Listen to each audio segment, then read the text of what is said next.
व्हेंचुरीमध्ये पाण्यात जे खतं विरघळतात त्याचं द्रावण तयार करावं लागतं. म्हणजे ते खत टाकून ते हलवून विरघळावं लागतं आणि त्याच्यासाठी तरी मजूर लागतो. मग अशी काही यंत्रणा आहे का की ज्याच्याने बिना मजूर बिना इंधन जे पाण्यात विरघळणारे खतं आहे ते डायरेक्ट पिकाच्या मुळापर्यंत नेता येतील आणि तेही प्रत्येक झाडाला समान भेटल्यामुळे त्याचा जास्तीत जास्त फायदा घेता येईल? तर याच्यावर उपाय आहे फर्टिलायझर टँक. फर्टिलायझर टँक म्हणजे काय असते? तर एक टँक असते की जी पूर्णपणे क्लोज असते.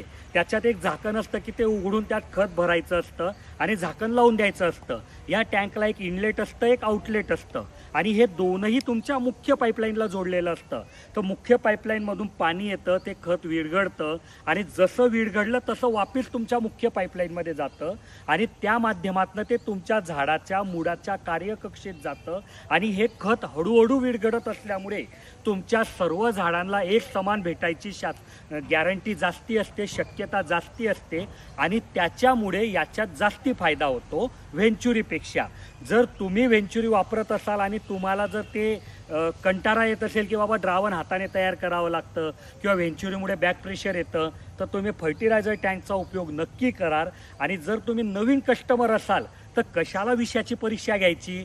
डायरेक्ट तुम्ही फर्टिलायझर टँकचाच उपयोग करा. त्याच्याने कमी मजुरामध्ये तुमचं काम सोपं होईल. जर तुमच्या मनातही असा काही प्रश्न असेल तर कमेंटमध्ये विचारा. मी पुढच्या व्हिडिओमध्ये त्याचं उत्तर द्यायचा प्रयत्न करेल. आणि ही फर्टिलायझर टँक किंवा ठिबक, स्प्रिंकलर तुम्हाला विकत घ्यायची असेल किंवा त्याच्याबद्दल काही डाऊट असेल तर आमचे इंजिनियर सकाळी 8 ते संध्याकाळी 6 उपलब्ध असतात. तुम्ही त्यांच्याशी चर्चा करू शकता. तुमच्या मनात जो काही प्रश्न असेल त्याचं उत्तर मिळवू शकतात. त्यांचा नंबर इथे दिलेला आहे.